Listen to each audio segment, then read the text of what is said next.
Perkenalkan, nama saya Putra dari KB Nutrisional Pangkal Pinang. Nah, di sini Putra pengen menjelaskan. Ya, perkenalkan saya Dr. Fajaria dari Puskesmas Nyaman.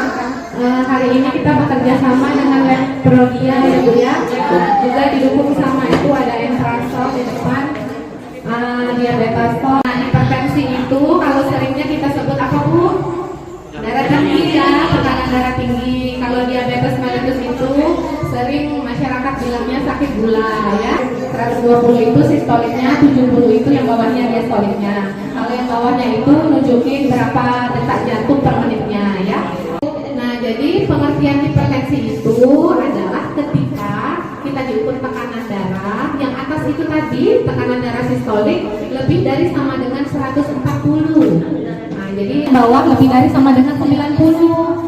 Penyakit tidak menular ini tidak seperti penyakit menular. Misal kalau orang sakit TBC, tahu ya punya sakit TBC yang infeksi paru-paru, itu penyebabnya kuman TBC ya, satu penyebabnya. Tapi kalau penyakit tidak menular ini, dia bukan seperti itu. Kita sebutnya bukan penyebab, tapi faktor resiko.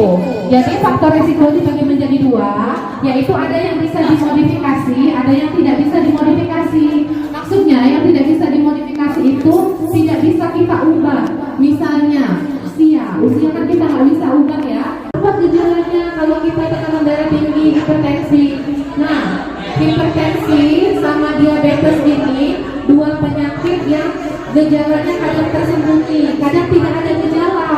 Jadi makanya kami di sini menyarankan Bu kontrol ya sebulan sekali meskipun tidak ada gejala. Jadi kita cek tensi, kalau ada yang sudah riwayat DF, cek kadar gula darahnya setiap 1 bulan sekali. Nah, tetapi apa gejalanya yang biasa muncul, mungkin Bapak Ibu pernah rasakan ya juga ya selama ini ya, sakit kepala. Nah, datangnya itu kadang udah lama dilihat tidak kontrol, begitu ada sakit kepala baru kontrol. Nah, jadi gejala itu kadang yang membuat pasien kontrol ke puskesmas.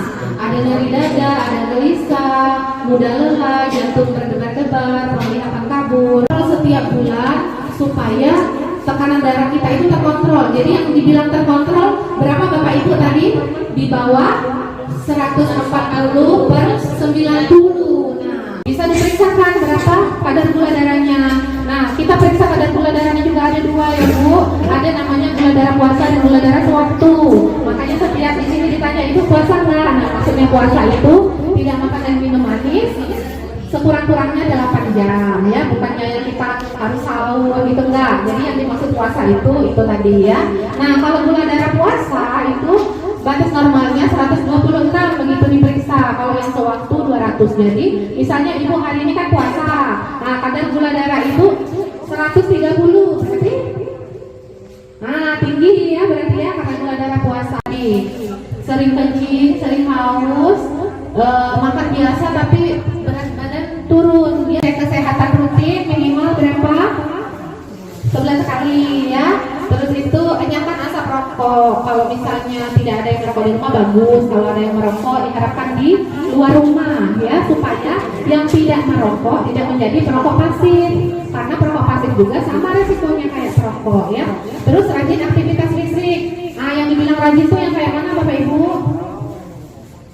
Nah, minimal 30 menit per hari selama 5 kali dalam seminggu. Nah, jadi aktivitas fisik itu sampai kita berkeringat. Sebenarnya kalau pengertiannya itu sampai detak jantung kita itu cepat gitu. Bukannya kalau kita nyuci tapi kita duduk. Nah, itu sebenarnya belum termasuk, tapi jadilah 30 menit berkeringat per hari 5 kali dalam seminggu ya.